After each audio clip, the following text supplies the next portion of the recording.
Bonjour à toutes et à tous.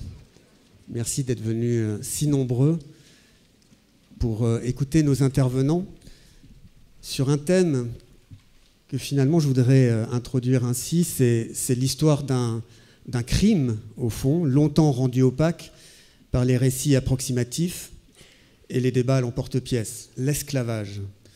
Le mot lui-même, débordant de souffrance à peine retenue et de déni coupable, a bien du mal à trouver une définition stable. On y reviendra. Quant aux réalités qu'il recouvre, elles sont tellement contrastées entre les marchés d'esclaves de la Grèce ou de la Rome antique, la traite transatlantique, qui écrase bien sûr un peu de son gigantisme toutes les variantes du phénomène, et puis ses déclinaisons dans la Chine des Ming, l'Empire ottoman ou la Mauritanie contemporaine, si bien qu'on ne peut plus parler du monde, mais des mondes de l'esclavage.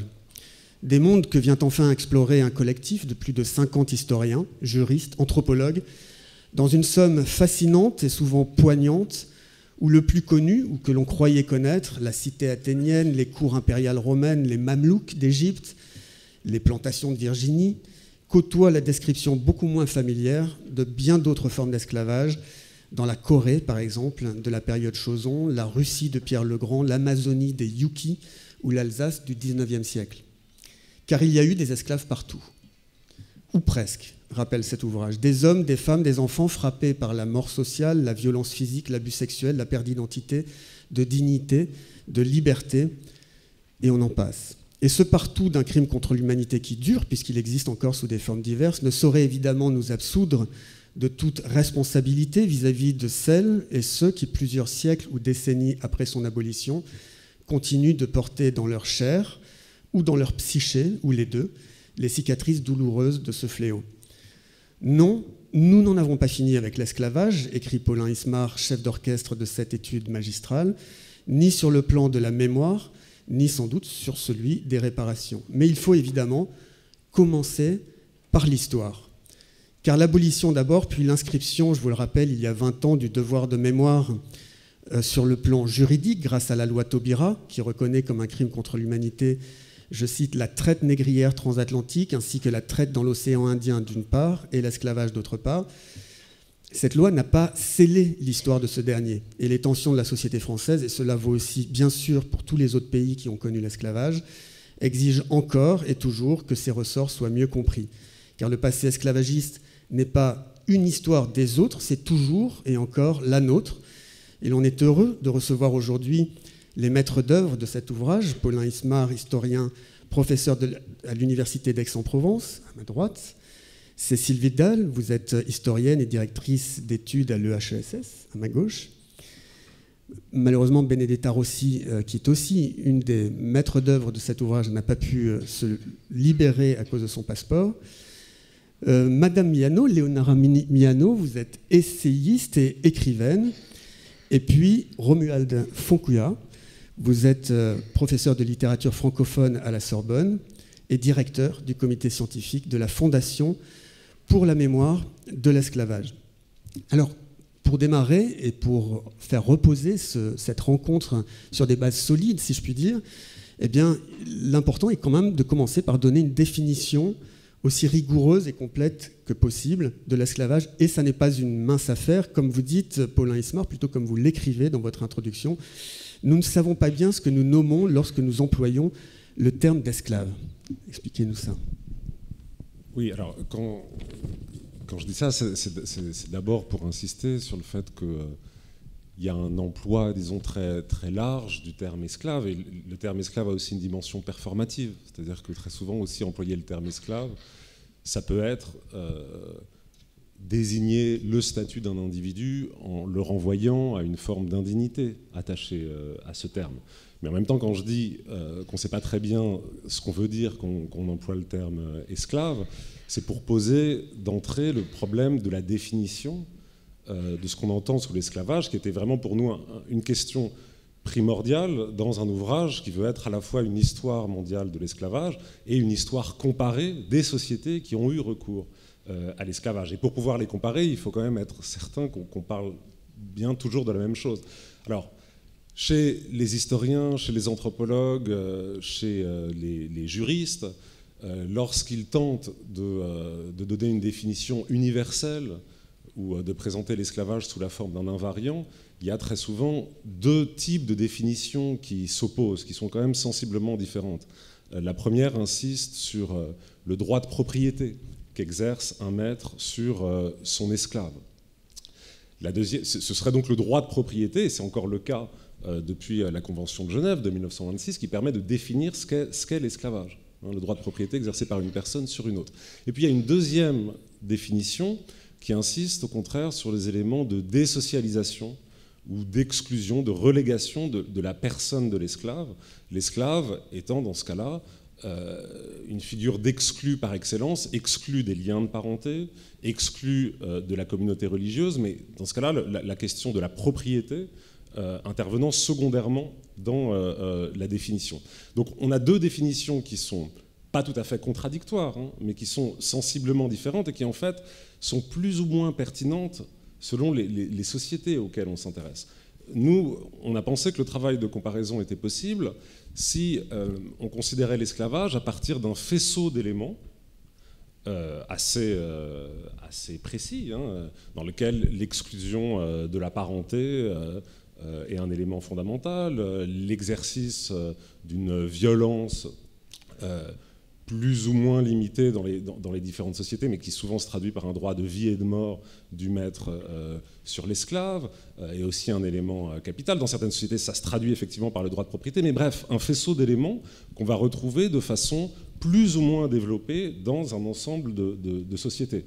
Sachant qu'une des grandes distinctions par ailleurs qui existent entre les sociétés auxquelles on s'intéresse, c'est que d'un côté, il y a des sociétés qui ont construit l'esclavage comme un antonyme de la liberté, avec des sociétés construites sous une forme à partir d'une polarité entre d'un côté le statut des libres et celui des esclaves. C'est le cas de la Méditerranée antique, c'est aussi le cas des sociétés, de la plupart des sociétés des Amériques. Bon, mais c'est qu'un type de construction. Dans d'autres sociétés, au contraire, l'esclavage, c'est la forme la plus extrême de statut de dépendance. Mais même quand dans ces sociétés-là, l'esclavage est de toute façon la dernière catégorie des statuts de dépendance, il y a une dimension d'exclusion fondamentale qui demeure. Donc voilà, pour pouvoir mener ce travail, il faut de toute façon ouvrir le spectre, mais ça ne veut pas dire que l'objet esclavage est flou. C'est pas du tout ça. C'est juste que selon les situations, il va prendre une forme sensiblement différente. Mais dans ce cas-là, on se rend bien compte effectivement qu'un nombre considérable de sociétés ont eu recours à l'esclavage. Alors on verra justement qu'il y a des variantes quand même assez nettes dans la manière dont l'esclavage a été abordé par les sociétés. Mais peut-être, Léonora Miano, vous qui avez écrit l'épilogue, là on vient d'avoir le point de vue de l'historien. Vous, quand vous avez approché votre écriture pour l'épilogue, de quel point de vue l'avez-vous approché dans la définition de l'esclavage ? Je n'ai pas vraiment cherché, je n'ai pas réfléchi à la définition. D'abord, bonjour à toutes et à tous, merci de votre présence. J'ai demandé à Paulin, qui m'a sollicité, quelle pouvait être ma place, ce que je pouvais apporter à ce qui m'apparaissait déjà comme une somme de travaux de chercheurs, de spécialistes, ce que je ne suis pas. Parce que moi, j'écris de la fiction, je suis quelqu'un qui aime l'histoire, qui en lit beaucoup, mais enfin, ce n'est pas mon métier. Et je me trouvais peut-être un peu décalé par rapport à l'ensemble des contributeurs. Et ce que Paulin a attendu de moi, c'était justement ça, c'était cette différence, et peut-être de venir sur ce sujet avec un regard plus sensible et personnel. Donc, je n'ai pas vraiment réfléchi aux définitions en tant que telles. J'ai pris le sujet comme, comme il nous est donné la plupart du temps dans, on va dire, l'Afrique subsaharienne contemporaine, c'est-à-dire en référence à cet événement particulier qui est l'esclavage transatlantique, transocéanique même on va dire, puisque ça concerne aussi l'océan Indien. Et donc notre vécu africain dans ce corpus-là, dans cette partie-là des histoires de l'esclavage. Donc je n'ai pas vraiment réfléchi aux définitions. On voit bien qu'il y a toutes ces approches différentes. On a parlé tout à l'heure aussi de l'approche juridique. Là, vous parlez d'une approche plus sensible. Et on naviguera, j'allais dire, pendant cette rencontre, entre les 2 ou 3 ou 4 différentes approches. Mais pour revenir au domaine de l'histoire, je me tourne peut-être vers vous, Cécile Vidal. Il y a quelque chose qui est très frappant, c'est qu'à travers toutes ces descriptions qui sont faites dans cet ouvrage, on s'aperçoit évidemment qu'il y a bien des manières de devenir esclave dans l'histoire de l'humanité. La première, celle que je crois on découvre le plus souvent, c'est l'esclavage par la capture. Mais il y en a d'autres aussi. Est-ce que vous pouvez évoquer ces différentes manières de devenir esclave à travers l'histoire ? Absolument. Alors, la plupart des esclaves provenaient de sociétés extérieures à la société dans laquelle ils étaient réduits en esclavage. Et en effet, le mode principal de réduction en esclavage était lié à la guerre, à la capture lors d'un conflit armé, lors d'un raid, lors d'opérations de kidnapping, de piraterie. Et ces prisonniers de guerre ou ces captifs étaient ensuite revendus et rentraient donc, dans les circuits de traite et de commerce des esclaves. Donc ça, c'est un des modes le plus courant de réduction en esclavage. Mais il y en avait d'autres, comme par exemple en interne la justice pénale, la réduction en fait en esclavage par une condamnation pénale. Toutes les formes d'esclavage et de servitude en relation avec la dette, la dette étant un moyen très important en fait de production d'esclaves. C'est-à-dire en fait, pardonnez-moi de vous couper, dans ce cas-là, on a une dette qu'on n'arrive pas à rembourser et tout d'un coup, on est forcé de se mettre en esclavage auprès de la personne à qui on doit de l'argent. Alors, avant de devenir esclave, on est dans une position. Alors, soit on travaille au service de son créditeur en attendant de rembourser. On peut aussi, c'est le pawnship, le fait d'être mis en gage par quelqu'un d'autre en fait, pour que cette personne puisse rembourser sa dette. Et ça peut aboutir en effet à des formes de réduction véritable en esclavage quand la dette n'est pas remboursée. Donc il y a ces 3 modalités en fait de servitude pour dette, de mise en gage et d'esclavage pour dette. Et puis une autre modalité, c'est aussi l'exposition des enfants en fait. Et enfin, l'esclavage contractuel ou volontaire, c'est peut-être la forme qui nous semble la plus étrange, en fait, la possibilité de choisir de se mettre dans une situation, dans une condition d'esclave au service d'un maître, très souvent par nécessité, en fait, pour échapper à la famine, comme c'est une forme d'esclavage qui est très répandue en Chine, voilà, notamment dans la Chine des Ming en particulier. Alors, non seulement il y a différentes manières d'être capturé, mais au final, non seulement ça s'est passé à travers toute l'histoire de l'humanité, mais ça finit par constituer des chiffres qui sont colossaux. Est-ce qu'on peut parler un petit peu de chiffres de l'esclavage à travers le temps ? Évidemment, la traite transatlantique domine l'ensemble, mais il y a aussi d'autres formes d'esclavage qui ont été très importantes et qui ont provoqué notamment l'esclavage arabo-musulman, des très grands déplacements de population aussi.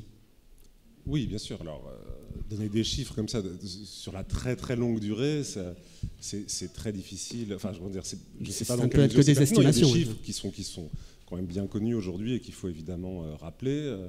12 millions et demi d'hommes et de femmes dans la traite transatlantique sur 366 ans environ.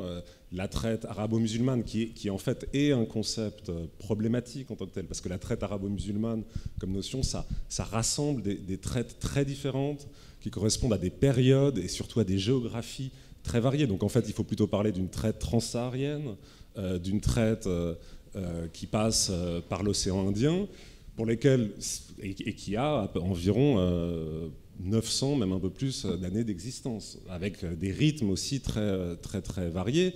Et si on la prend dans son ensemble, qui concerne, les chiffres sont difficiles à établir, mais peut-être entre 10, 15, voire 17 millions d'individus. Mais on pourrait s'arrêter à d'autres moments, d'autres configurations. Moi, je pense par exemple aux sociétés antiques, où c'est très difficile évidemment de faire de la démographie historique, mais il y a un chiffre que je prends toujours parce que c'est un chiffre extrêmement spectaculaire. C'est les démographes des sociétés gréco-romaines ont pu établir, avec les quelques chiffres dont on dispose, mais quand même, que au IIe siècle de notre ère, donc un peu à l'apogée de l'Empire romain, pour que la population d'esclaves puisse se renouveler chaque année à l'intérieur de l'Empire, il faut que 500 000 individus, tous les ans, tombent en esclavage. Donc c'est un monde qui doit produire tous les ans 500 000 esclaves, alors qu'il peut les produire de façon très différente. La capture, le marché, la dette, ça peut être aussi des esclaves qui naissent avec le statut d'esclave. Mais ça dit bien, ce chiffre, 500 000 individus par an, à quel point c'est, d'un point de vue démographique, c'est des sociétés qui ne peuvent vivre sans recourir massivement à l'esclavage.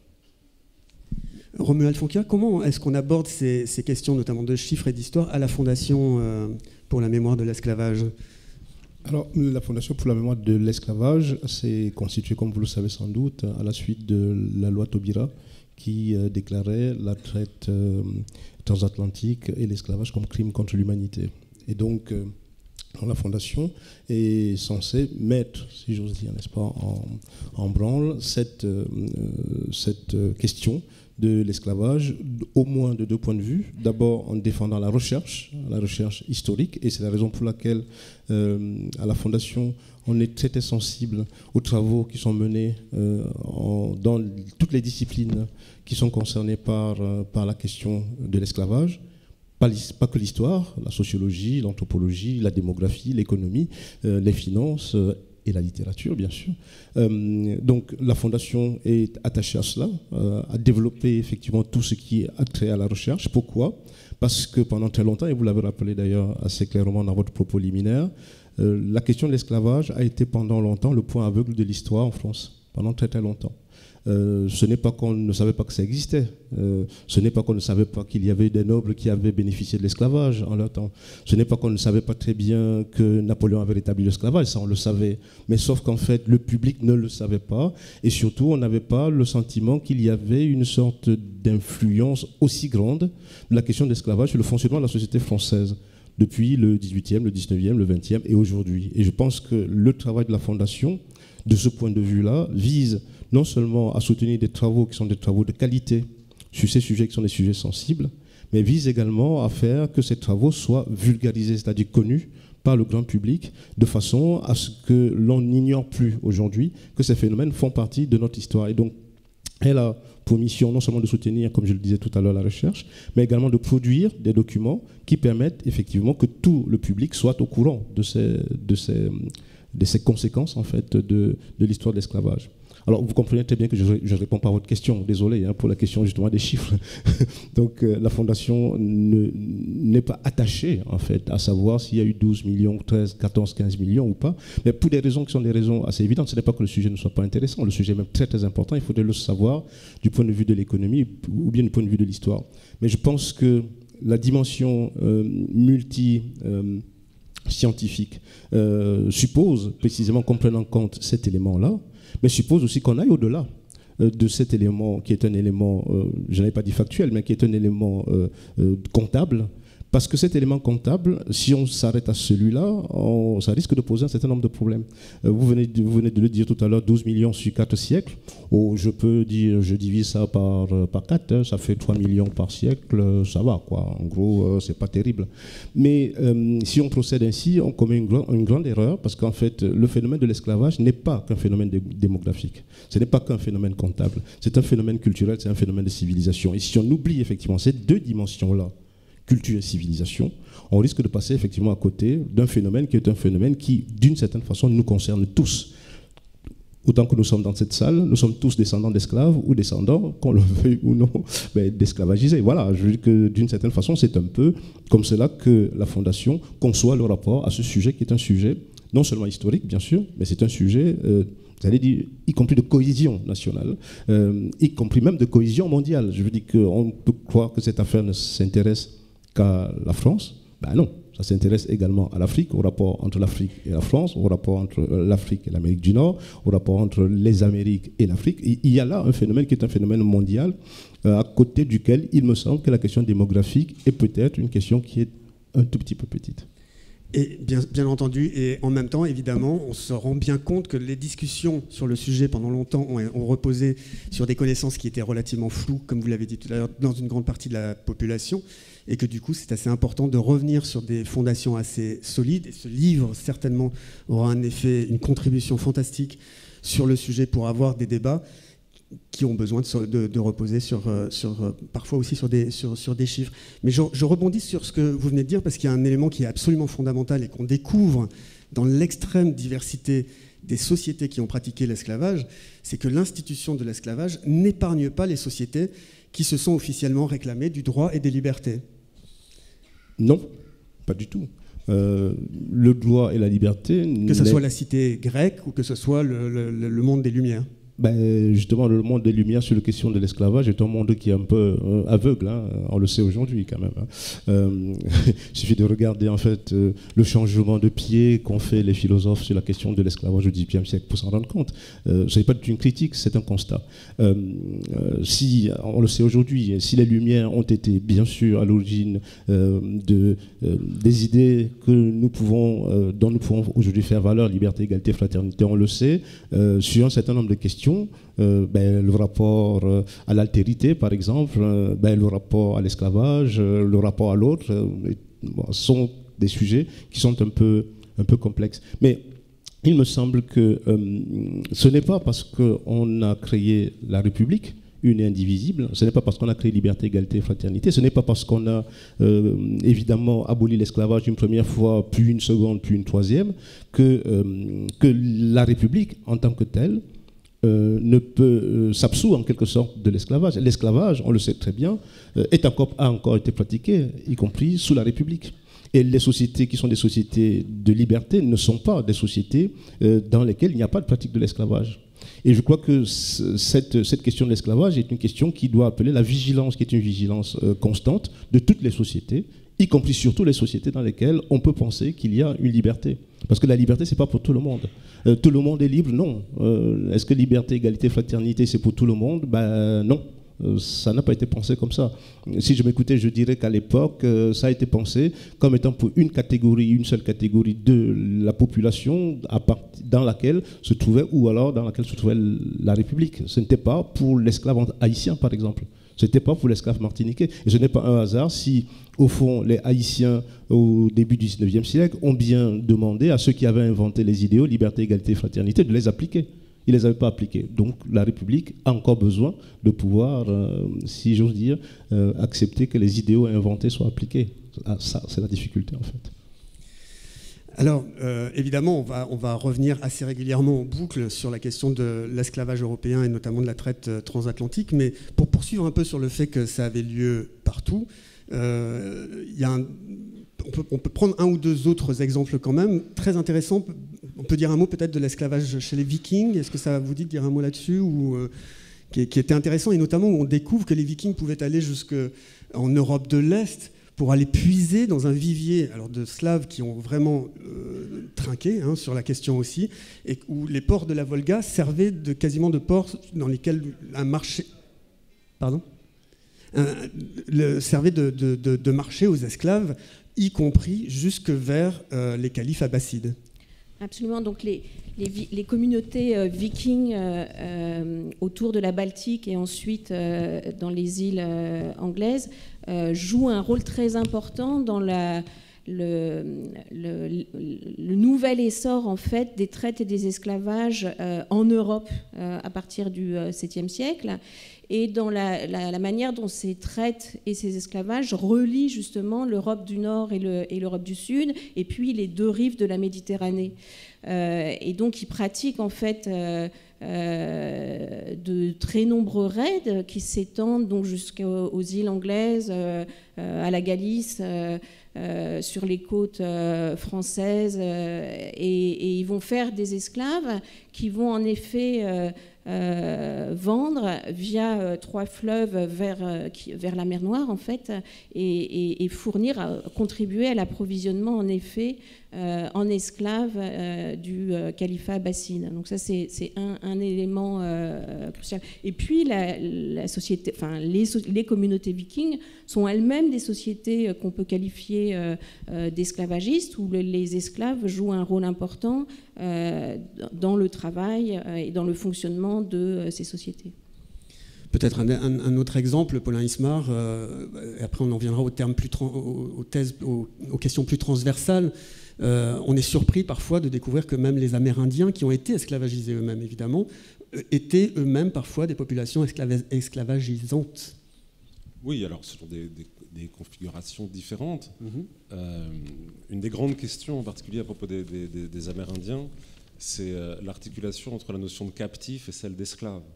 Parce que c'est 2 choses quand même qui sont très différentes.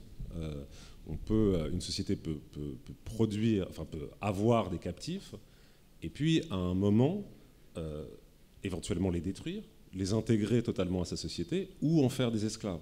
Bon, les sociétés amérindiennes, les travaux surtout ont beaucoup été menés, alors évidemment autour des sociétés amérindiennes d'Amérique du Nord, mais aussi chez les Amérindiens en Amazonie, montrent bien qu'il y a différents cas de figure. Il y a des sociétés qui, de toute façon, détruisent intégralement leurs captifs en intégrant la totalité de leurs captifs à la communauté, ou parfois en les tuant littéralement. Et donc c'est des sociétés de toute façon qui connaissent la captivité mais qui ignorent l'esclavage. Et un anthropologue qui travaille aux États-Unis a développé le concept de capturing society, société de la capture, qui distingue justement des sociétés esclavagistes. Mais il y a d'autres sociétés, en particulier dans le nord de l'Amérique, les sociétés amérindiennes, qu'on peut vraiment qualifier de sociétés esclavagistes. Mais justement, et je rebondis sur ce que disait Romuald Fonquet tout à l'heure, cette notion de société esclavagiste, pour nous, elle est fondamentale, parce que comme le disait Romuald, ce qui pour nous était important dans le livre, c'est pas seulement d'écrire une histoire de l'esclavage comme institution ou une histoire des esclaves, même sur la très longue durée. C'est de réfléchir à chaque fois à ce que produit l'esclavage dans les sociétés qui le pratiquent. Et dans quelle mesure l'esclavage imprègne le fonctionnement de ces sociétés dans leur globalité. Et c'est en ce sens-là qu'on défend l'usage de la notion de société esclavagiste. En montrant à quel point il y a de très nombreuses sociétés esclavagistes dans l'histoire, c'est-à-dire des sociétés qui vraiment placent l'institution esclavagiste au centre de leur fonctionnement et dont l'esclavage éclaire les différentes facettes de leur existence, depuis leur imaginaire jusqu'au évidemment aux pratiques sociales et puis au fonctionnement de leur base productive. Donc c'est aussi ce qu'on a essayé de faire, c'est aussi une autre histoire des sociétés au prisme de l'esclavage. Est-ce que toutes les sociétés esclavagistes posent la question de la race au centre de l'institution de l'esclavage? Ou est-ce qu'elles ne posent pas toute la question de la race au centre? Non, je ne crois pas, mais c'est Cécile en particulier qui écrit dans la 3e partie un long article sur cette question. Cécile, on vous écoute. Oui, toutes les sociétés esclavagistes postulent l'altérité des esclaves. Mais cette altérité, cette mise en avant d'une différence et d'un caractère subordonné inférieur, elle repose en général sur l'opposition entre barbares et civilisés, sur la religion, sur l'ethnicité. Dans le cas, en fait, la particularité du système atlantique d'esclavage, c'est de s'être racialisé. Que cet élément, cette catégorie de différenciation, ça a été la race et pas l'ethnicité, la religion ou l'opposition entre barbares et civilisés. Sachant qu'il y a des grands débats sur cette question, tout le monde n'est pas d'accord parmi les historiens, que certains trouvent de la pensée raciale dans les sociétés esclavagistes des mondes anciens gréco-romains, dans les mondes médiévaux arabo-musulmans, dans le Sahel du XVIe siècle, donc c'est un sujet de débat. mais je considère souvent qu'il y a une confusion entre race et couleur, alors que la couleur peut donner lieu à des formes de discrimination, et certainement les esclaves d'Afrique subsaharienne étaient discriminés, par exemple dans les mondes arabo-musulmans ou dans la Méditerranée chrétienne à la fin de l'époque médiévale, étaient moins bien traités que des esclaves d'autres origines, mais la couleur n'est pas toujours associée à la race, elle peut être associée à des explications religieuses ou climatiques. Et ce qui se joue dans l'Atlantique, c'est justement le passage d'une justification religieuse et militaire de l'esclavage à une justification fondée sur la race et surtout le ciblage d'une catégorie particulière de population, les Africains donc d'Afrique subsaharienne, qui, à l'occasion de toute une série de débats lors de l'expansion coloniale et l'essor de la traite transatlantique, qui concernent la réduction en esclavage des Amérindiens, qui concernent la traite transatlantique, qui concernent le métissage, qui concernent le statut des affranchis. À chaque fois, ces débats conduisent en fait à affirmer et à réaffirmer que les Africains subsahariens ont vocation à être esclaves, ont naturellement vocation à être esclaves. Et c'est ce processus en fait qui est à la fois un processus sociopolitique et un processus intellectuel qui donne lieu au développement d'un esclavage racial qui va en retour permettre le développement non pas seulement de la notion de race, mais de théorie raciale appliquée à l'ensemble de l'humanité par les philosophes et les théoriciens des Lumières dans la seconde moitié du XVIIIe siècle. Et donc un racisme qui s'accompagne en même temps du développement d'un antiracisme et donc d'une contestation de cette forme d'exclusion raciale. Léonora Miano, vous revenez sur cette question de la singularité de la racialisation de la traite dans votre épilogue. Oui, parce qu'elle a une influence assez forte sur nos vécus contemporains, puisque les sociétés européennes qui ont été concernées par cette histoire transatlantique, ou même un pays comme les sociétés américaines qui se sont construites à partir de cette histoire, sont aujourd'hui marquées par une pluralité au niveau du phénotype de la population, et qu'il y a une catégorie de personnes pour lesquelles il n'y a pas d'amnésie possible sur leur origine en raison de leur phénotype.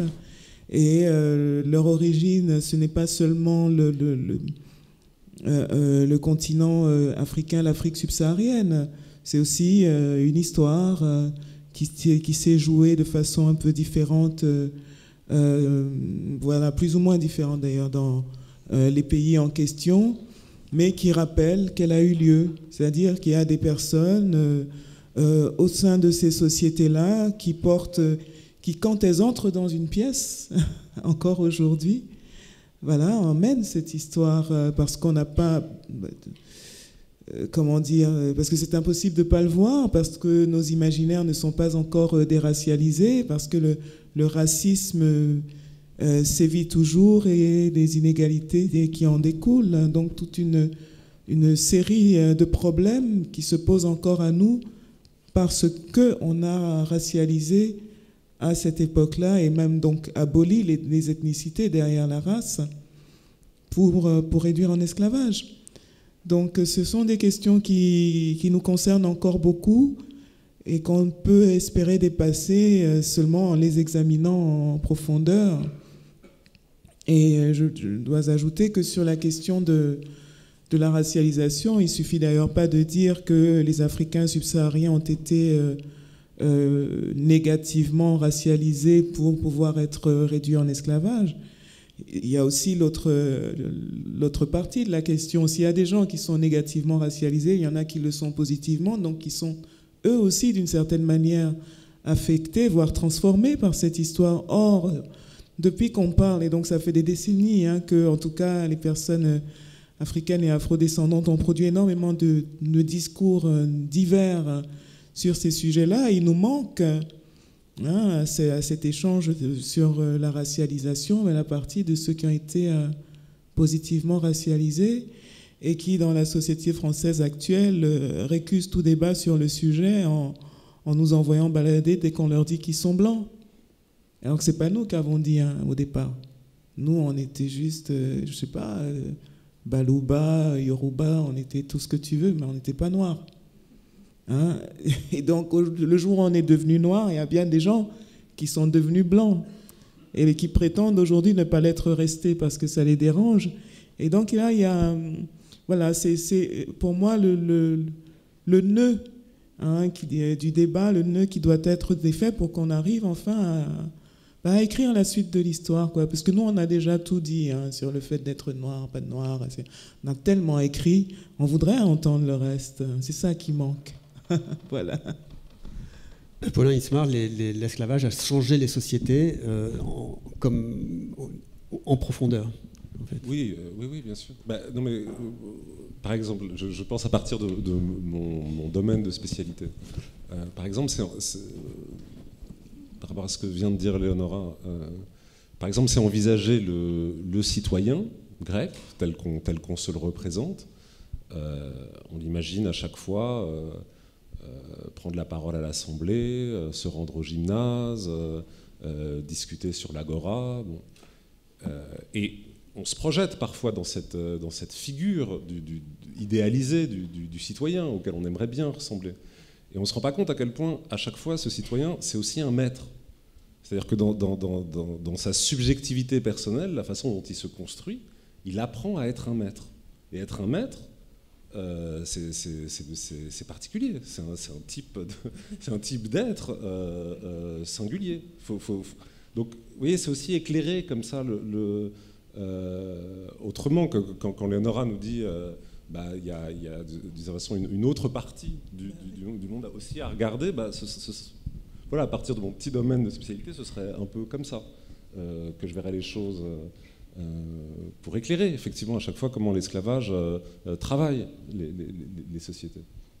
Et on a un autre regard du coup sur chacune de ces sociétés, elles apparaissent vraiment différemment. Il les travaille de manière extrêmement multiple. Il les travaille notamment, on le voit bien à la lecture de votre livre, sur la question du genre et de la sexualité. Peut-être je me tourne vers vous, Cécile Vidal. On n'a pas esclavagisé exactement de la même manière les hommes et les femmes, et notamment, par exemple, pour la traite transatlantique, on découvre que les maîtres cherchaient à acheter d'abord, de préférence, plutôt des femmes. Et c'est une exception dans l'histoire du monde. C'est-à-dire que une grande partie des esclaves dans l'histoire du monde, ce sont des femmes et des enfants. Et c'est aussi parce qu'il y avait une demande pour les femmes esclaves en Afrique. Et donc c'est pas seulement la demande en fait des planteurs américains, il y a du push et du pull, c'est-à-dire il y a aussi une volonté de garder les esclaves femmes en Afrique qui explique qu'on ait pu vendre ces hommes esclaves de l'autre côté de l'Amérique. Mais même dans le cas atlantique, les pourcentages sont moins élevés qu'on peut l'imaginer, puisque s'il y avait une majorité de personnes de sexe masculin, il y avait parmi des enfants en fait, et il y a 51% de femmes et d'enfants des deux sexes en fait. Donc il n'y a que 49% d'hommes, ce qui ça réduit un peu l'idée d'un nombre très important, d'un déséquilibre entre les sexes dans la traite. Mais ailleurs, c'était surtout des femmes et des enfants, et des femmes parce que l'esclavage avait d'abord une finalité conjugale et ou sexuelle. C'est une dimension fondamentale et ça a comme conséquence que les femmes sont doublement exploitées pour leur capacité productive et leur capacité reproductive. Et souvent dans l'esclavage, elles le sont doublement par leur maître, mais aussi par leur conjoint, par leur maître qui exerce aussi leur domination masculine à l'encontre des femmes esclaves. Donc ça, c'est une dimension très importante. Et puis, il y a d'autres éléments qui jouent. C'est la femme qui, très souvent, transmet le statut servile.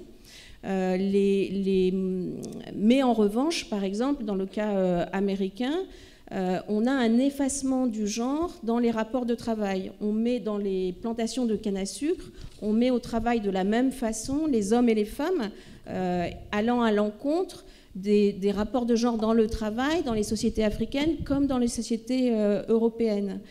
Et on les punit aussi de la même façon, même s'il y a souvent une dimension de violence sexuelle et qu'il y a une violence sexuelle systémique à l'encontre des femmes, en plus de leur exploitation par le travail aux Amériques. Il y a aussi des formes de résistance différentes, un rapport différent à la résistance, parce qu'elles ont souvent charge d'enfants, et du coup ça a des implications sur la manière dont elles fuient ou non, se révoltent ou non. Voilà, donc la question du genre, en effet, et de la manière dont on croise genre et esclavage est vraiment une question centrale, extrêmement importante, qu'il ne faut jamais perdre à l'esprit. La question du genre et la question de la sexualité, puisqu'on découvre aussi dans l'ouvrage à quel point certaines sociétés qui pouvaient être rigoureuses pour leurs citoyens sur la question sexuelle deviennent extrêmement tolérantes lorsqu'il s'agit de la sexualité entre un maître et une esclave. Romuald Foncua, peut-être un mot là-dessus ? Il me semble que sur ces questions-là, il ne faudrait pas perdre de vue le fait que les sociétés esclavagisées sont des sociétés de non-droit. C'est des sociétés hors la loi. Et ce qui n'est pas accepté ici, dans les sociétés occidentales, est complètement accepté là-bas. Ce qui est interdit ici, complètement accepté là-bas. Et donc on voit bien que s'il y avait une loi qui, ici, sanctionnait, par exemple, le viol, là-bas, le viol était, je n'avais pas dit autorisé, mais enfin, ce n'était pas interdit. Et il me semble que de ce point de vue-là, et vous l'avez rappelé dans votre propos liminaire, l'exclusion est sans doute un des critères pour comprendre l'esclavage, mais je dirais qu'il y en a un autre qui permet de comprendre l'esclavage, c'est que l'esclavage, c'est le lieu de la licence de tout. On se donne le droit de faire tout. Et on sait très bien qu'au XVIIe siècle, par exemple, ce n'est pas un hasard si on a raflé des prostituées dans les villes européennes pour aller peupler les Amériques, et en particulier pour peupler le Canada. Ce n'était pas un hasard. Pourquoi ? Parce qu'on a juste transposé dans une zone de hors-droit quelque chose qui ressemblait ici à une sorte de hors-loi. Donc en fait, c'est bien ce que l'on a fait. Donc toutes ces licences-là, qui sont en fait des licences qui permettent d'une certaine façon légitimer, entre guillemets, ce qui se produisait, supposait très bien, dans les sociétés occidentales, une sorte de conscience du fait que ce qui était pratiqué là-bas ne relevait pas du bien. On ne peut pas m'enlever de l'idée que les sociétés occidentales ont pratiqué l'esclavage en toute bonne conscience. Ce n'est pas possible. C'est en toute bonne mauvaise conscience. Et je crois que c'est ça, en fait, le plus grave. Le plus grave, c'est que la pratique de l'esclavage est une pratique qui a été faite en sachant très bien, en ayant bien conscience, que cette pratique-là devait être une pratique qui était totalement interdite. Il suffit de regarder le Code noir. Quand on regarde le Code noir, dans les deux versions, on s'aperçoit très bien que entre les règles qui sont produites, il y a bien quelque chose d'une sorte d'acceptation de l'inacceptable, en fait.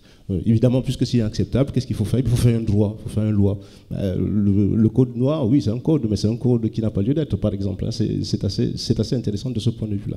Et cette pratique-là fait que les sociétés qui sont des sociétés qui ont été construites sur le non-droit continuent encore aujourd'hui à fonctionner sur le non-droit. Enfin, le cas de la société américaine, états-unienne, en fait, est typiquement ce cas-là. C'est-à-dire qu'on continue encore aujourd'hui. Il suffit de regarder les arrêts de justice, mais là, je prêche à des convertis. Il suffit de regarder comment se pratique aujourd'hui la justice sur ces questions-là aux États-Unis. C'est-à-dire qu'en gros, je n'ai pas l'impression que ça choque grand monde, même s'il y a beaucoup de voix, en fait, qui s'élèvent contre ces pratiques, mais c'est bien parce qu'on a accepté qu'il y ait une forme de non-droit dans un espace qui est effectivement inacceptable. Et vous diriez que c'est moins le cas aujourd'hui dans les sociétés qui continuent à pratiquer l'esclavage, notamment en Inde, dans le système des castes, ou dans le monde arabo-musulman ? Je reprendrai ce qu'a dit tout à l'heure Paulin à juste titre, et ça me permet de revenir sur un point, la différence qui existe entre les captifs et les esclaves. Il existe en Afrique noire, par exemple, ce qu'on appelle des captifs de case. Les captifs de case, ce sont ceux qui ont été arraisonnés, si j'ose dire, arrêtés au moment des guerres entre les villages, les sociétés, etc. Mais que l'on considère comme étant des butins de guerre. Or, ces butins de guerre, on ne les met pas en esclavage. Ces butins de guerre, on les garde comme étant, n'est-ce pas, des captifs, c'est-à-dire la preuve que l'on a effectivement gagné la guerre, et la preuve, pour revenir à la question de la dette, la preuve qu'au fond, lorsque le vaincu n'a pas payé effectivement sa dette, on conserve par-devers soi un certain nombre d'individus, entre guillemets, prisonniers, et que l'on cède à ceux qui ont contribué, bien sûr, à la victoire. Cet élément-là est un élément qui ne relève pas, véritablement, de l'esclavage. Or, cette pratique ne peut pas rentrer, je crois, et Paulin l'a bien dit, dans les catégories qui nous intéressent aujourd'hui, qui sont celles de l'esclavage, en fait. Dans l'ouvrage, parfois, on est en bordure quand même entre le travail forcé et l'esclavage, par exemple, dans différentes catégories, non ? Bien sûr, il y a quasiment des croisements, ou en tout cas des parallèles à faire. Absolument. Et puis la captivité, souvent, c'est un état préalable à la mise en esclavage.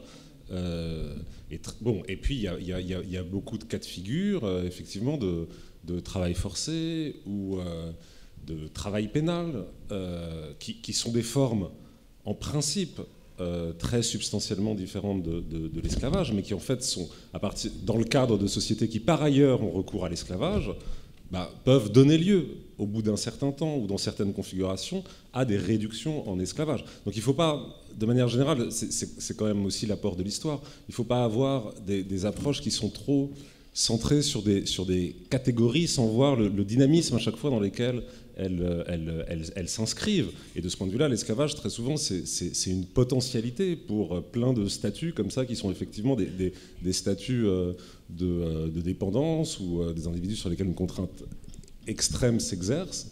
On n'est pas tout à fait dans l'esclavage, mais l'esclavage est toujours possible. Tout à l'heure, Cécile parlait de la mise en gage du pawnship. On sait le rôle que ça a eu dans le développement des relations entre les marchands européens et les sociétés africaines au XVIIIe siècle, où des individus mis en gage à l'intérieur des sociétés africaines, au bout d'un certain temps, alors que c'est une institution qui est fondamentalement différente de l'esclavage, dans le rapport avec les marchands européens, finissaient par être esclaves ou être vendus comme esclaves. Donc, oui, effectivement, ces articulations-là, il faut pouvoir les suivre historiquement et les penser de manière dynamique.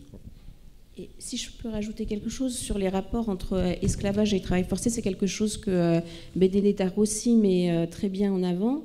Le travail forcé peut être un des éléments de l'esclavage, rentre en fait dans les manifestations de l'esclavage, mais pas toujours. C'est-à-dire que par exemple dans le cas de l'esclavage public, il n'est pas toujours associé au travail forcé.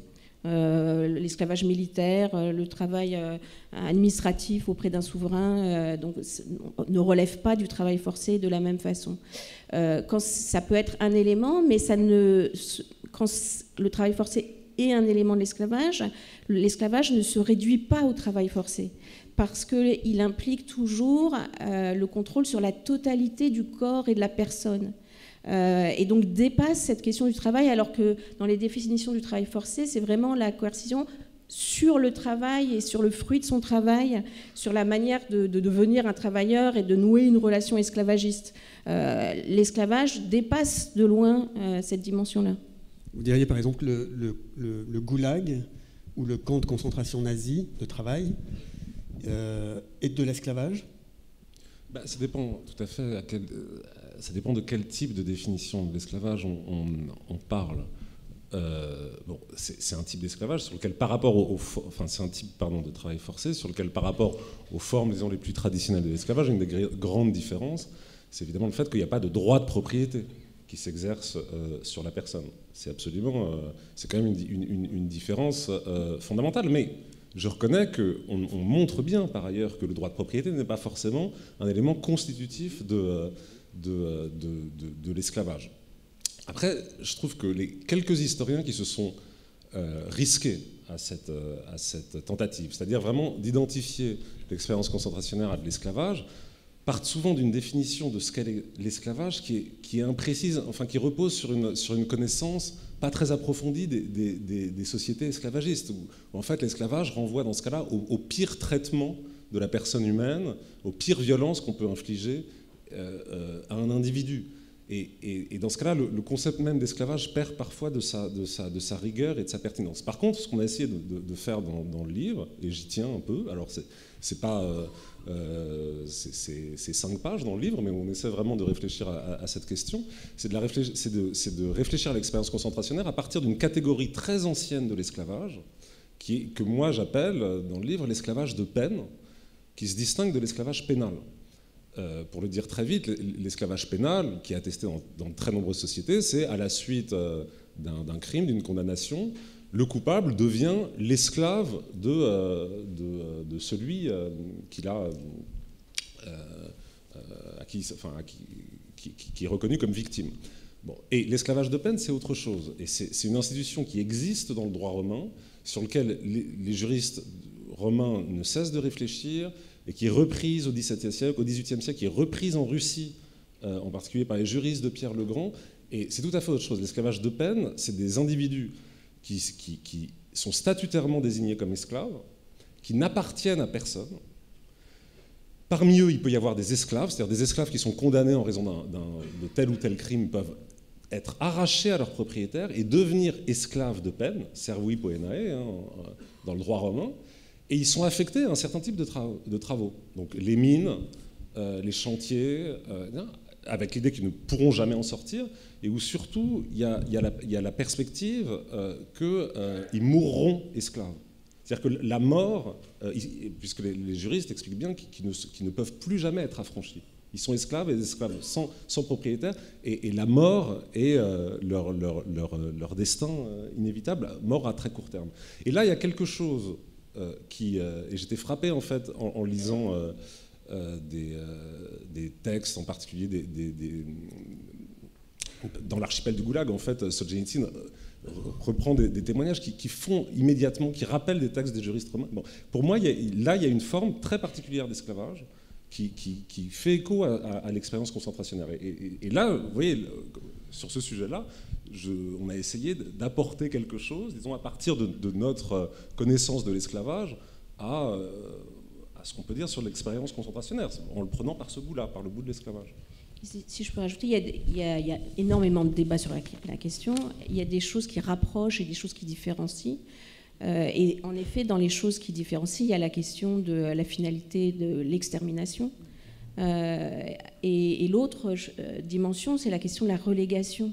Le fait de mettre à l'écart de la société, d'enfermer en fait totalement sans pouvoir du tout s'échapper, alors que l'esclavage est une forme d'enfermement, mais les esclaves sont quand même au cœur des sociétés. Il peut y avoir des formes de ségrégation à l'intérieur des sociétés esclavagistes, mais il y a quand même une manière que les maîtres et les esclaves se côtoient. Donc l'exclusion sociale, elle est davantage symbolique que physique en fait. Et ça me paraît une différence majeure en fait, cette mise à l'écart du monde. Alors que les esclaves sont au sein de la société et font partie de la société, même s'ils en sont exclus symboliquement. C'est extraordinaire la complexité dès qu'on aborde certaines formes proches de l'esclavage, à quel point ça devient complexe. Il y a peut-être une chose sur laquelle tout le monde se pose la question, à mon avis, qui est l'attitude des 3 grands monothéismes vis-à-vis de l'esclavage. Est-ce qu'on peut en dire un mot peut-être ? Est-ce qu'il y a des différences notables entre la façon, puisque, encore une fois, l'esclavage s'est produit partout, notamment dans les endroits où les 3 monothéismes ont été les principales religions, géographiquement. Est-ce que les attitudes ont été différentes ? Et est-ce que, notamment, la manière dont l'esclavage a pu être justifié au sein des textes sacrés a été différente ?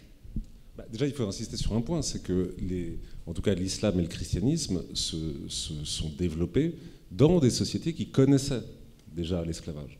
Donc, de toute façon, ces religions ont hérité de structures qui étaient esclavagistes, et évidemment, elles leur ont imprimé leur marque sur certains points.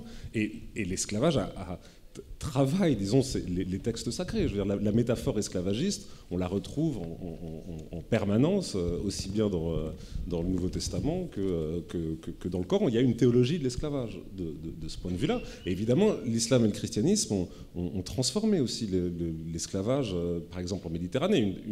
D'abord, pas pour une raison centrale, l'idée de ne pas asservir un coreligionnaire. Donc, ça transforme les réseaux de traite, ça transporte à l'extérieur de l'espace de la foi les lieux d'approvisionnement en esclaves, et puis un certain nombre de choses très, très, très concrètes. Par exemple, on voit très bien, et c'est Noël Lenski qui en parle très bien dans le livre, la façon dont le christianisme, à partir du 5e, 6e siècle, porte une attention très particulière, et là rompt totalement avec la tradition du droit romain, à la question des mariages d'esclaves, à la fondation de familles esclaves.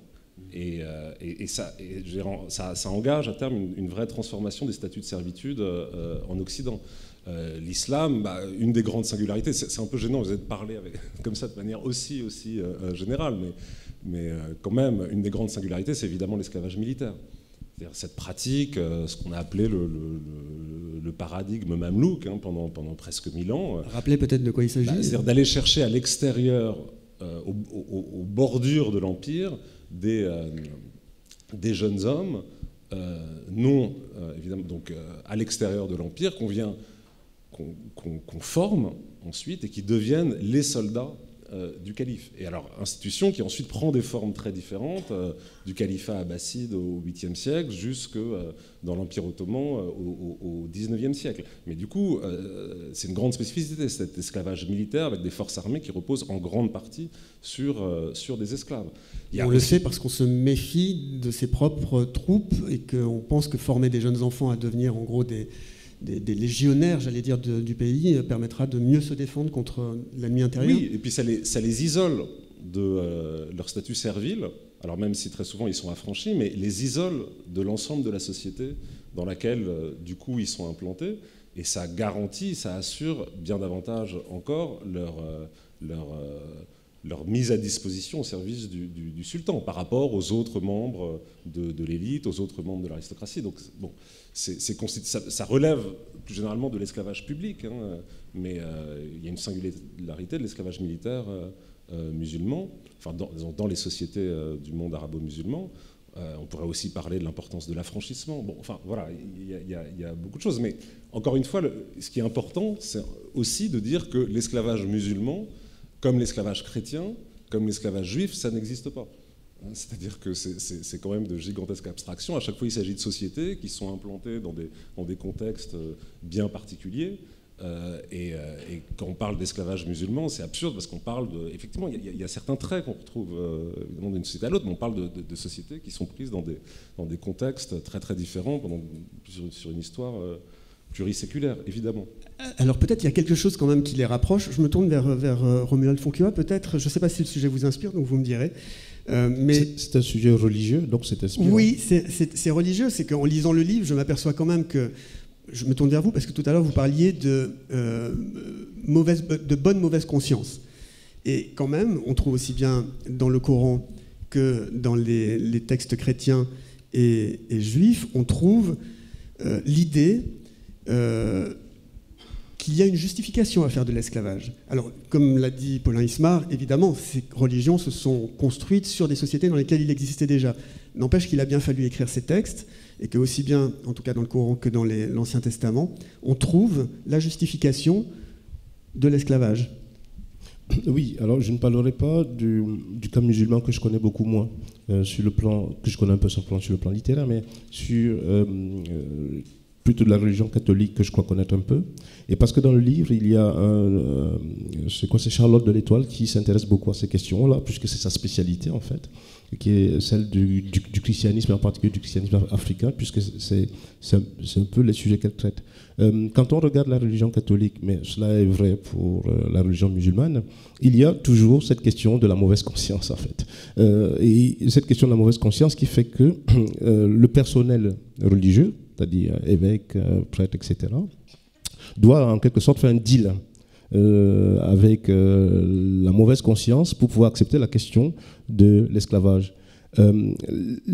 Les premiers grands voyageurs en Guadeloupe, par exemple, qui ont beaucoup écrit sur l'esclavage, ce sont des religieux. Je pense aussi au père là-bas. Le père là-bas, tout religieux qu'il était, avait des esclaves. Et effectivement, les plantations du père là-bas, on le sait très bien, sont des plantations qui sont très, très riches. Le père là-bas était assez riche. C'était quelqu'un qui a été un des premiers à créer une grande fabrique en fait, de rhumerie et qui marche très bien, qui continue à marcher d'ailleurs aujourd'hui. Hein.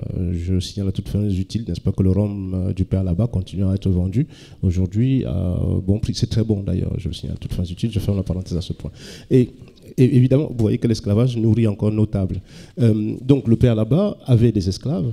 Mais il n'a cessé, dans ses récits de voyage, de réfléchir justement à la manière dont l'Église catholique devait en quelque sorte traiter les esclaves. Et je crois qu'il en était arrivé à l'idée qu'il fallait que l'homme d'Église traite bien ses esclaves.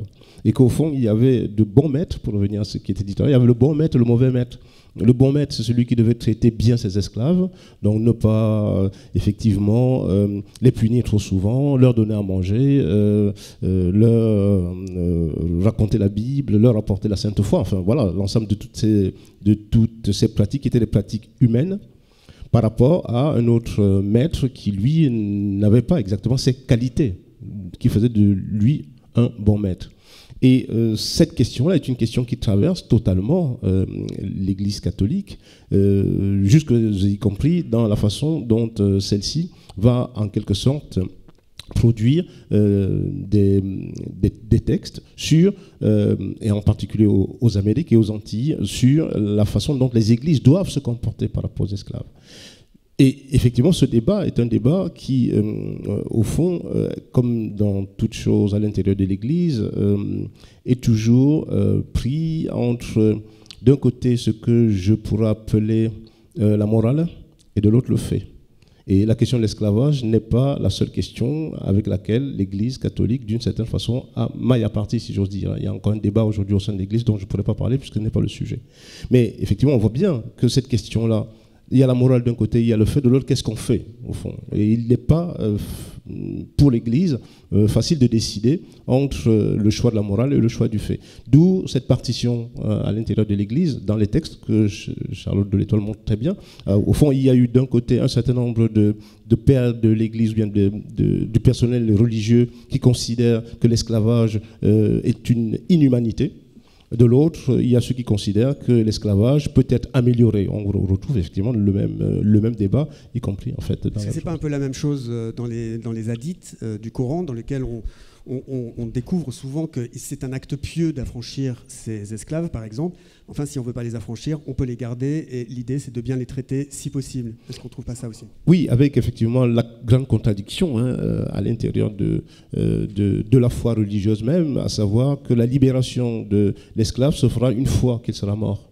Et donc, évidemment, on le prépare, j'allais dire, à sa libération finale. Pas la libération sur terre, mais la liberté totale, une fois qu'il aura atteint le paradis. Alors, évidemment, le paradis, c'est le lieu de liberté totale. Donc, cette question-là, ou plutôt cette vision-là, est une vision qui est conforme à, j'allais dire, la parole biblique en tant que telle, puisque nous sommes tous sauvés, entre guillemets, une fois qu'on est arrivé au paradis, mais l'esclave sera doublement sauvé une fois qu'il sera arrivé au paradis, donc il doit doublement apprendre la foi chrétienne, ou doublement adhérer à la foi chrétienne. Et ce discours-là est un discours qui, on le sait très bien, et toute la littérature le montre très bien, ce discours est un discours qui a été utilisé aussi par l'Église pour pouvoir permettre le développement de la religion aux Amériques.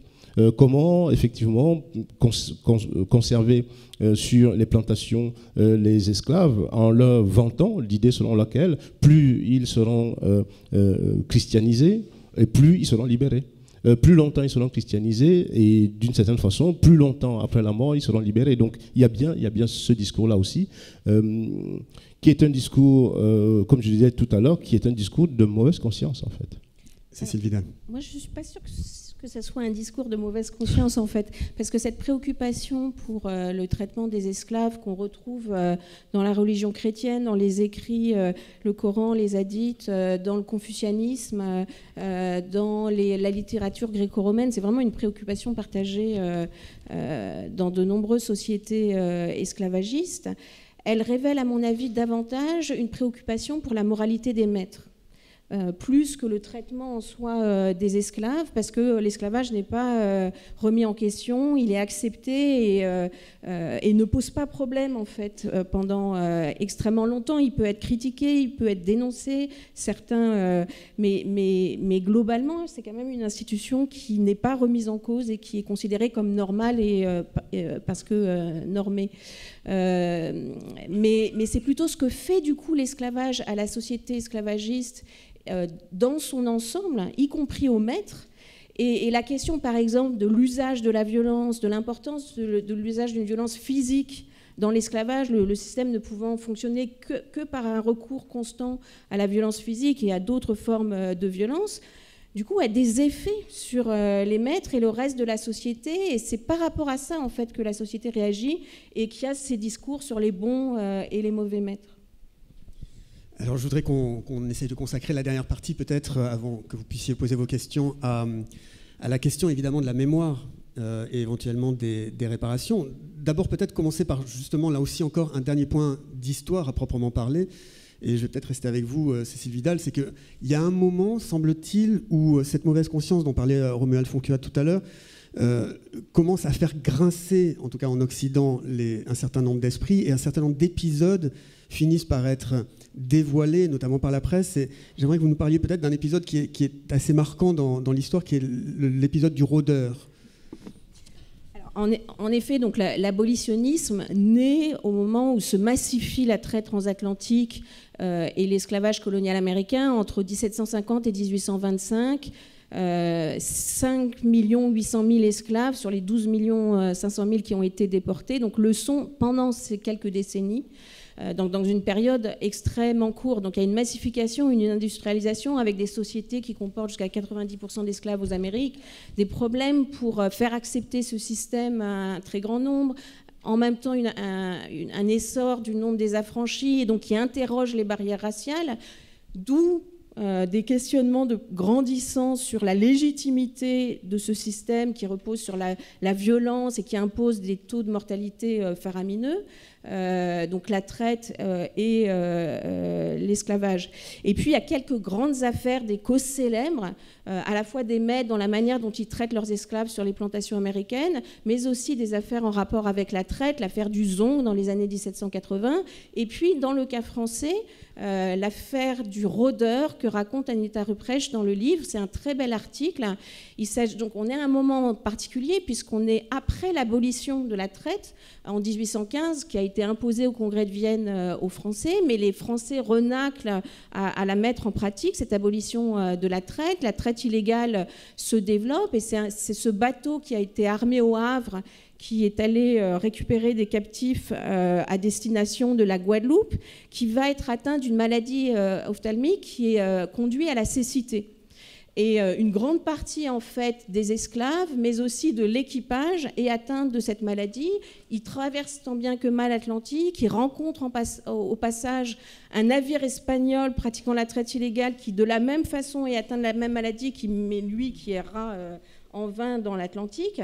Eux parviennent en Guadeloupe et cette histoire va être dévoilée par un rapport d'un chirurgien, d'un médecin à l'Académie de médecine qui va raconter toute cette histoire comme si on ne parlait pas d'un navire de traite, enfin d'un navire pratiquant la traite illégale.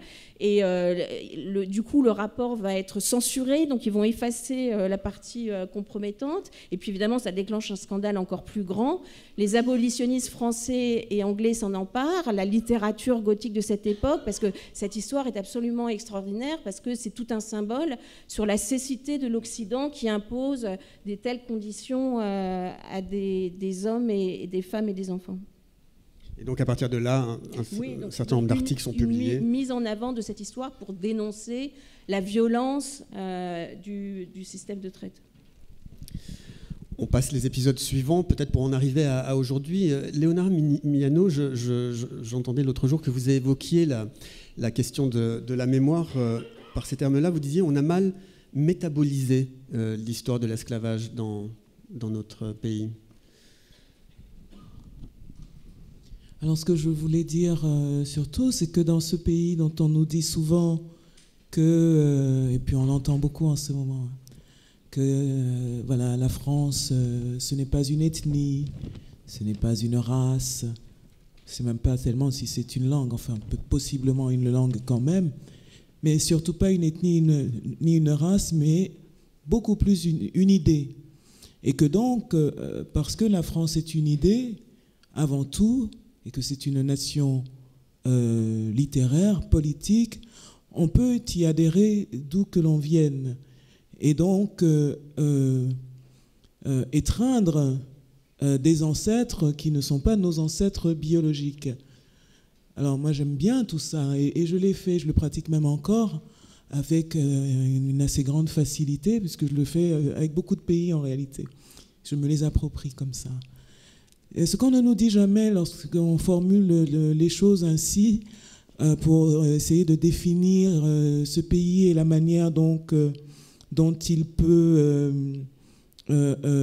penser son identité.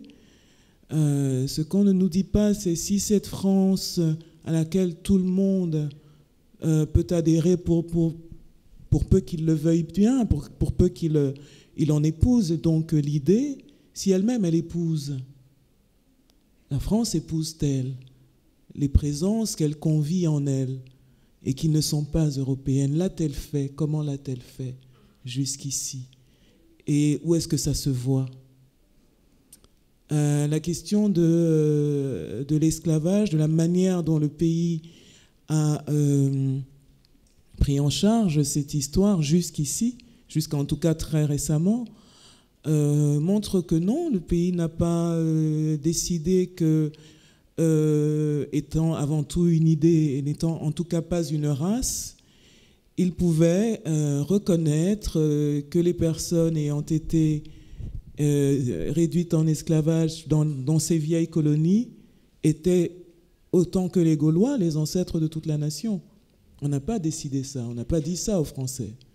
Quand on leur dit qu'ils ont des ancêtres communs que tout le monde peut épouser, c'est toujours des ancêtres européens. Or, il se trouve que ce pays, énorme scoop, hein, mesdames et messieurs, n'est pas strictement européen, il ne l'est plus parce qu'il l'a voulu. Et que donc c'est un pays qui se trouve aujourd'hui aussi dans plein de territoires qui sont hors de l'Europe, avec des populations qui sont, et de manière assez définitive, non européennes, s'agissant de leur culture et de leur manière de se présenter physiquement. Donc la question qui se pose, c'est comment est-ce que la définition qu'on nous donne de la nation, de son identité, intègre ces présences qui sont de fait françaises, mais parce qu'elles n'ont pas choisi, c'est la France qui l'a voulu. On peut donner des exemples. Quand la France se rend dans ce qui est aujourd'hui la Guyane française, personne ne l'y a invité. Elle y est toujours. Il y avait des gens là-bas. Qu'est-ce qu'il faut faire? Est-ce qu'il faut donc les assimiler ou bien...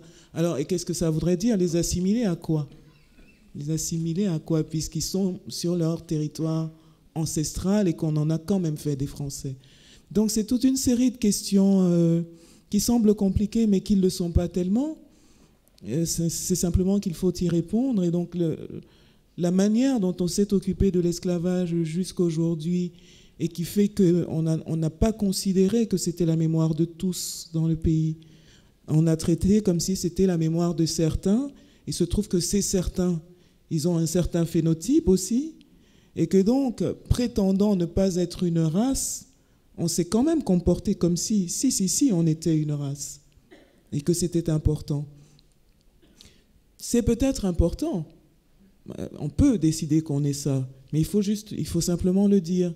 Il faut dire aussi, si finalement les idéaux que l'on s'est donnés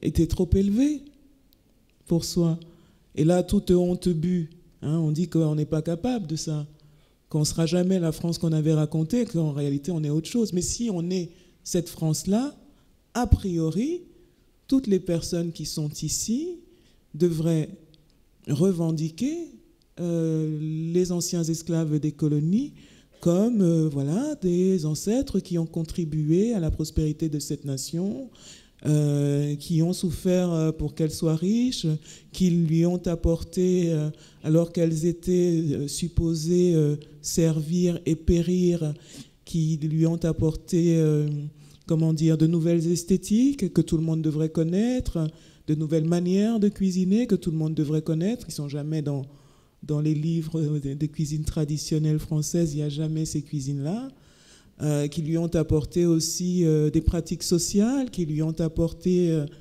peut-être des spiritualités, des philosophies, des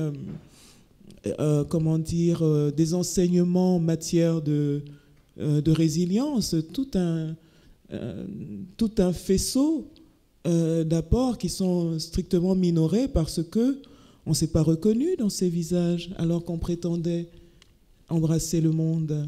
Et alors que dans la réalité très concrète de ce pays, il contient le monde, puisque l'histoire coloniale de la France l'a marié avec tous les types humains qui sont aujourd'hui en France. On trouve beaucoup de Français d'origine indienne à La Réunion. Si on va donc en Guyane, on va trouver des Amérindiens, des Français d'origine africaine. Dans le Pacifique, on va encore trouver d'autres populations. Enfin, il y a le monde entier dans la France.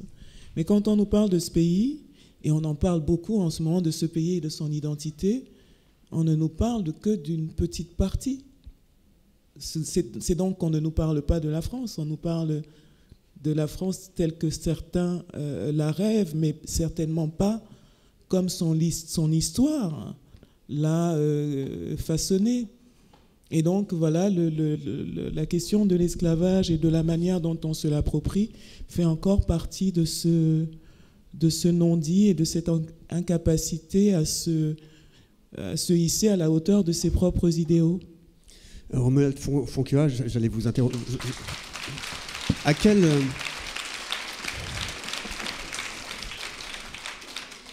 Comment faut-il regarder la loi Taubira et l'existence même d'ailleurs de la fondation dont vous êtes le directeur du comité scientifique par rapport à ce que vient de dire Léonora Miona? J'allais rebondir exactement sur ce qu'elle a dit parce qu'elle vient de le dire avec ces mots exactement les idéaux qui sont ceux de la Fondation pour la mémoire de l'esclavage. Et on a fait, pendant les quelques années où la Fondation existe, on a fait quelque chose que je trouve fondamental, et je crois que le président Jean-Marc Ayrault sera d'accord avec moi là-dessus, c'est de dire que la France a une autre histoire que celle qui a été racontée jusqu'ici. L'esclavage fait partie de notre histoire. C'est quand même un credo qu'il faudrait absolument sériner, j'allais dire sur tous les tons, en toutes les langues s'il faut, même en volapük. Ça fait partie en fait de notre histoire. Et je disais tout à l'heure que nous sommes tous dans cette salle descendants d'esclavagistes et d'esclavagisés. La France est un pays, comme l'a dit Léonora Miano à juste titre, est un pays mondialisé. On n'a jamais demandé à la France d'aller en Afrique, on ne lui a pas demandé d'aller aux Caraïbes, on ne lui a pas demandé d'aller au Canada. Et d'ailleurs, les Canadiens, de ce point de vue, nous rappellent toujours à nous Français qu'ils parlent le français le plus pur que nous parlons, français qui est frelaté. Notre français, nous, date du XVIe siècle, leur c'est avant. Donc en fait, la France telle qu'elle était pure, c'est la France québécoise. Il faut de temps en temps le rappeler, c'est eux qui nous le disent. Donc cette histoire est une histoire qui est mondiale, j'allais dire avec ses avantages, avec ses inconvénients. J'allais dire avec ses forces et ses faiblesses. Et je rajouterai, dans la suite de ce que vient de dire Léonora Miano, avec toutes ses couleurs. Tout à l'heure, la question était de savoir si on pensait l'esclavage avec la race ou avec la couleur. Je dirais, on pense l'esclavage avec un mot qui n'existe pas, avec le sang. C'est quelque chose qui a permis effectivement de classer les individus sans qu'on ne sache pourquoi on le classe ainsi. Voilà, c'est quand même cela, le grand fantasme au fond. Or, la Fondation pour la mémoire de l'esclavage vient dire qu'il y a une histoire qui est une histoire concrète, que l'on peut faire concrètement, et la plupart des membres du conseil scientifique sont d'accord là-dessus. On peut faire cette histoire concrètement, c'est-à-dire sans fantasme. On peut la faire concrètement, simplement. On peut la faire concrètement, sans conflit. On peut la faire concrètement, j'allais dire, sans aucun type d'hypocrisie ou alors sans aucun type de paternalisme. Ce n'est pas du tout de ça qu'il s'agit. Il ne s'agit pas de dire qu'aujourd'hui, pour parler par exemple des Noirs en France, il faudrait qu'on soit gentil. Pour parler des Noirs en France, il faut qu'on soit humain. Mais non, désolé. De toute façon, personne n'a jamais demandé à Jacques Cartier de se balader. Personne n'a jamais demandé aux voyageurs d'aller en Afrique. Personne n'a jamais demandé à tel ou tel administrateur de se rendre en Afrique et d'y faire quelque chose qu'il considère être l'humanisme français du 18e, l'humanisme français du 19e, etc. C'est cette histoire-là, simplement racontée aux Français, j'allais dire, simplement racontée en France.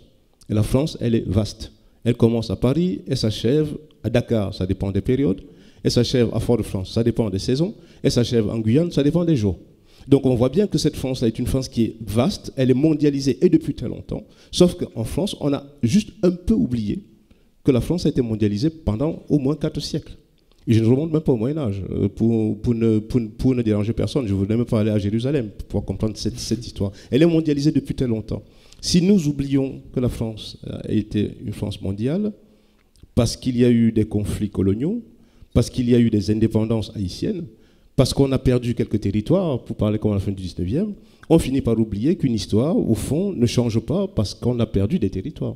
Les Haïtiens qui sont arrivés en France au 19e siècle, ce n'est pas parce que Haïti est devenu indépendant qu'ils ont quitté le territoire ou le sol métropolitain, ce n'est pas possible. Et ce n'est pas parce que Haïti a acquis son histoire que l'histoire de la France haïtienne s'est arrêtée en 1804. Mais non, on en trouve encore aujourd'hui des traces dans nos sociétés, c'est-à-dire dans notre société. Et quand je dis notre société, c'est qu'en fonction effectivement des périodes, la France est plus ou moins grande.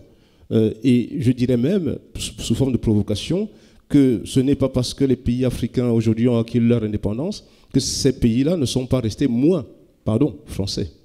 Ça explique des tas de problèmes que nous avons avec... Oui, parfois. Donc oui, c'est peut-être leur drame, mais il y a bien à prendre en compte tous ces éléments de toutes ces histoires-là qui font que toutes les questions que traite la question de la Fondation pour la mémoire de l'esclavage ne portent pas seulement sur l'esclavage en tant que tel. Ça porte sur les questions de citoyenneté, ça porte sur les questions de colonisation, ça porte sur les questions artistiques, ça porte sur les questions littéraires, parce que l'ensemble de tous ces éléments-là portent, qu'on le veuille ou non, des traces de l'esclavage, c'est-à-dire traces de cette rencontre, à un moment donné, entre une France, disons, blanche pour aller vite, et un monde, disons, d'une autre couleur, je ne sais pas, noir, arabe, etc. Et ça pose effectivement là, me semble-t-il, une condition de possibilité de lecture de la société française contemporaine. Merci beaucoup. Peut-être un dernier mot. Je voudrais donner le dernier mot aux historiens. Ce livre, il doit contribuer justement à permettre que ces débats soient possibles. C'est-à-dire, il n'appartient pas aux historiens de dire qui est coupable, qui est responsable. En revanche, il s'agit de raconter l'histoire de telle manière que nous puissions tous parler de la même chose. Oui, enfin c'est bien sûr. C'est pour ça que ce livre, on l'a voulu ouvert, accessible, et puis surtout que sur toutes ces questions-là, on sorte de la méconnaissance. C'est ça, parce qu'il y a une forme d'ignorance qui peut être un non-savoir. Bon. Mais il peut aussi y avoir une volonté d'ignorance, une recherche de l'ignorance. Et il y a, je pense, quand même c'est quelque chose qui travaille, la société française, la volonté de ne pas vouloir savoir sur la question, et donc de s'en tenir à quelques représentations faussées. On voit très bien aujourd'hui à quel point l'esclavage donne lieu à des discours très, très, très problématiques. Aujourd'hui, où on nous reprocherait de trop parler de la traite transatlantique, alors qu'on devrait se concentrer sur l'esclavage musulman comme catégorie, alors que les historiens en parlent, les historiens ne cessent d'y réfléchir et de produire des connaissances sur le sujet. Et en même temps, ils montrent bien les spécificités de la traite transatlantique. C'est pour ça qu'on fait de l'histoire comparée. C'est pas pour tout ramener dans un bougli-bougla sur ce que serait l'esclavage depuis l'aube des temps, mais bien de montrer la spécificité des différentes formes d'esclavage. Et la traite transatlantique, de ce point de vue-là, a une spécificité. Enfin, voilà, nous, ce qu'on fait avec nos moyens qui sont les nôtres, ceux d'historiens, c'est de produire du savoir, et je pense que effectivement la société en a besoin, et aussi qu'elle est en attente par rapport à ça. Si je peux rajouter quelque chose, je pense qu'un des enjeux du livre, c'est aussi de mettre en évidence le fait que ce qui est maintenant dénoncé comme un crime contre l'humanité était accepté et légitime pendant des siècles et des siècles. Et cette opposition, en fait, c'est quand même un problème intellectuel et politique majeur pour comprendre les mondes dans lesquels nous vivons, qui sont hérités de cette longue période d'acceptation d'une des formes les pires de domination. Et donc je pense qu'il y a un vrai enjeu de connaissance, y compris pour nous encore. On n'a pas fini d'explorer ce paradoxe. Et l'autre chose, c'est qu'il ne s'agit pas seulement de dire c'est notre histoire, c'est évidemment notre histoire. Encore faut-il comprendre véritablement ce que ça veut dire de placer l'esclavage au centre de l'histoire nationale française. Et comment ça a façonné l'histoire politique, sociale, économique, culturelle. Et c'est un enjeu de recherche et aussi d'appropriation par tout un chacun pour les décennies futures. Et j'espère que le livre permettra en fait cette conversation. Eh bien, ce livre y contribue certainement et j'espère que ce débat y a contribué un petit peu aussi. C'est à vous maintenant de poser des questions si vous le souhaitez. On a quelques 7-8 minutes pour le faire. Donc il n'y a pas de micro. Levez la main s'il vous plaît. Alors je ne vois pas... Madame, si vous le souhaitez, parlez bien fort et je répéterai la question si certains ne l'ont pas entendue.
Alors peut-être je vais laisser le panel répondre. Peut-être la première question sur l'iconographie et l'enseignement, peut-être puisque vous êtes prof et maître d'ouvrage. Alors sur l'iconographie, bon, il y avait une décision qui est celle des auteurs avec l'éditeur, enfin en tout cas qui relève aussi d'une décision éditoriale.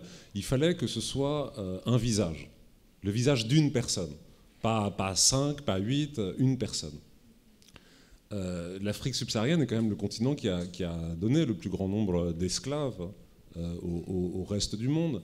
Ça aurait été, je pense que ça aurait été incompréhensible. Qu'est-ce qu'on aurait voulu dire si... Bon, alors après, cette photo, elle est très particulière parce qu'elle fait partie des photos réalisées par Alberto Henschel, qui est un photographe... allemand-brésilien qui a photographié des esclaves à la fin des années 1860 dans le nord-est du Brésil. Cet esclave-là est anonyme, on ne connaît pas du tout son nom, on ne sait absolument rien de son histoire, mais les photos de Henschel sont connues parce qu'il y avait un vrai projet de magnifier ces personnages esclaves, de mettre en scène leur dignité. Et moi, je trouve cette photo très belle. Bon. Voilà ce que je peux vous dire sur le choix. Ouais. Je vais apporter ma petite parole là-dessus parce que j'ai beaucoup eu cette question quand j'ai annoncé sur mes réseaux sociaux ma contribution à cet ouvrage et ma grande joie d'y avoir contribué. Évidemment, je suis suivie par beaucoup d'Africains et d'Afrodescendants, donc effectivement, la question est venue. Et on comprend la question parce qu'on se sent stigmatisé. Mais que n'aurions-nous pas dit si on avait mis une Chinoise là? On aurait dit, ils ne veulent pas parler de nous. Donc, ce n'est pas facile. De toute façon, le choix de l'image pour un sujet comme ça est toujours problématique. Si on avait mis quelqu'un d'autre, on aurait dit, voilà, ils veulent occulter, voilà, la France se braque encore, elle veut nous effacer, gna gna gna. Donc, de toute manière, c'était compliqué. Alors après, j'ai aussi entendu dire, parce qu'on en a débattu, que même dans les photos de Henschel, qui effectivement sont connues, il pouvait y avoir quelque chose de plus valorisant. Pourquoi pas une femme avec une certaine prestance, parce que même si la photo est très belle, on trouvait que l'homme avait l'air un peu souffrant. N'essayons pas d'éviter le sujet. De toute façon, ce qui compte le plus, pour moi, c'est que ce livre existe et qu'il ait cette qualité-là. Et je le trouve très beau.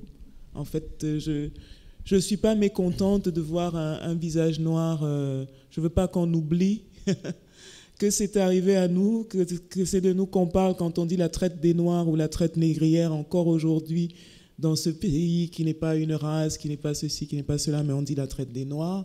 Donc voilà, c'est en tout cas conformément à ce qu'est le contexte français aujourd'hui et aux problèmes qui se posent à lui, ça se justifie. Et ça ne me dérange pas. Romuald Fonkia. Oui, les questions que vous posez sont des questions pertinentes. Hein, et j'irai dans le sens de ce que vient de dire tout à l'heure Léonora Miano. Il me semble que c'est toujours un problème quand on écrit un bouquin et quand il faut décider de l'image de la couverture. L'affiche, comme on dit au cinéma, elle est toujours parlante. Je pense que celle-là, elle parle. Elle parle pour dire ce qui vient d'être évoqué tout à l'heure, à savoir que dès qu'on dit esclavage, on ne comprend pas la Grèce, hein, malgré tout aujourd'hui. Hein. Quand on dit esclavage, et c'est bien que l'éclairage qui a été fait dans l'histoire vienne rappeler toutes ces dimensions-là. Mais je pense que l'image vient dire exactement le sujet qui est celui du livre, à savoir que si l'on veut comprendre aujourd'hui l'esclavage, qui est l'esclavage transatlantique, et Paulin Ismaël l'a rappelé, il faudrait peut-être comparer cette histoire-là à d'autres histoires. Donc c'est celle-là qui nous intéresse d'abord, en premier lieu. Les autres viennent éclairer en quelque sorte le sujet. Moi, c'est comme cela que je l'ai compris. C'est peut-être ma maladie de comparatiste, puisque c'est un peu en fait mon point de départ en fait scientifique. J'avais une autre chose à dire à propos de votre propos sur l'éducation. La Fondation pour la mémoire de l'esclavage travaille beaucoup avec l'éducation nationale, a signé d'ailleurs une convention avec l'éducation nationale pour pouvoir non seulement apporter aux enseignants du matériel pédagogique leur permettant de pouvoir comprendre cette histoire avant de l'enseigner aux élèves, mais également pour pouvoir travailler en relation avec les programmes scolaires que vous avez évoqués. Sur ces sujets-là, c'était compliqué. C'est-à-dire que, certes, pendant longtemps, on a cru que l'histoire de l'esclavage ne pouvait être enseignée dans les classes de lycée et collège que pour les classes de bac pro. Parce qu'on a dit, comme ils viennent de là-bas, c'est les bac pro, on va leur enseigner leur histoire. C'est beaucoup plus simple comme ça. Donc évidemment, tous ceux qui sont passés par les bacs pro connaissent à peu près l'histoire de l'esclavage. Tous ceux qui sont passés par des bacs normaux, entre guillemets, ne connaissent pas l'histoire de l'esclavage. Depuis, on a corrigé un peu. On essaie de corriger. Ce n'est pas très simple parce que, vous le savez très bien, en France et au ministère de l'Éducation nationale, il y a quelque chose qui s'appelle le comité des programmes qui en fait se réunit pour pouvoir décider quels sont les sujets à enseigner en France et en Navarre. Donc évidemment, la question de l'esclavage n'a pas été pendant longtemps retenue comme telle. Mais il faudrait bien que cette histoire, si elle est mondialisée, est aussi une histoire que l'on peut retrouver dans presque tous les sujets d'histoire. On tente de s'amuser ce matin avec Éric Ménard à propos justement de ce sujet. On ne va pas enseigner l'histoire de l'esclavage. Pourquoi ? Parce qu'il vaut mieux que tout le monde enseigne Louis XIV. Très bien. Je lui disais en rigolant, moi j'enseignais Louis XIV, mais je commencerai par enseigner le Louis XIV du Sénégal. Ce sera peut-être plus simple comme ça. Donc évidemment, on pourrait très bien, par le biais de Louis XIV, essayer de retrouver l'histoire de l'esclavage. Il suffit d'être un tout petit peu astucieux. Et on peut y arriver simplement en demandant aux enseignants d'avoir conscience du fait que le sujet d'histoire, quel qu'il soit, peut être un sujet abordé d'un point de vue de la mondialisation.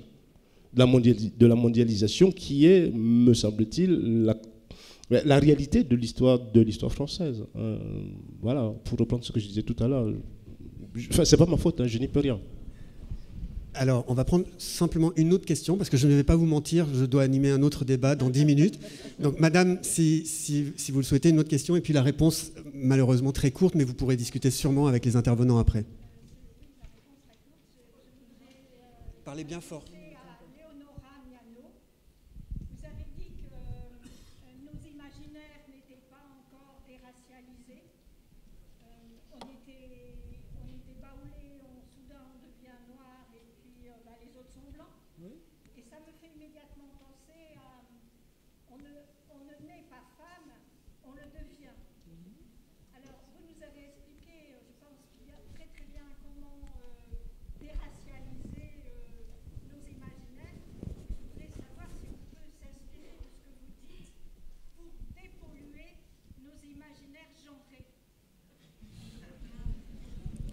Je signale que Léonora Miano a fait une très belle interview dans Télérama, le magazine que je représente ici. Je pense qu'il va falloir m'inviter toute seule pour que je réponde à cette question qui mérite bien une conférence. Oui, très certainement, et en admettant déjà dans sa réflexion sur ces questions de genre, les multiples manières dont elles ont pu être posées dans les sociétés du monde, en conviant toujours, dans son approche, la diversité des regards qu'on a pu avoir sur ces sujets, la diversité des pratiques, des discours qui ont pu être énoncés. Donc, et puis, écouter les personnes. Écouter les personnes, ne pas imposer. Mais je crois que c'est en train de se faire toute seule, peut-être pas tout seul, c'est en train de se faire avec un peu de militantisme. Mais est-ce que dépolluer nos imaginaires genrés, ça veut dire dégenrer complètement nos imaginaires? Je ne sais pas. Ça, je n'ai pas encore répondu à ça. Pour moi, pour l'instant, la Lune est encore la Lune et le Soleil, le Soleil. Je ne suis pas encore passé du côté où la Lune est solaire et le Soleil lunaire complètement, quoi. Donc, c'est plus complexe que ça aussi, cette question-là. Est-ce qu'il faut complètement dégenrer l'humanité? Voilà, dépolluer, oui, toujours. Mais dégenrer, je ne sais pas. Merci beaucoup, Léonora Miano. Merci à vous tous et merci à tous les quatre pour cette intervention. Madame, Monsieur, nous vous prions de bien vouloir.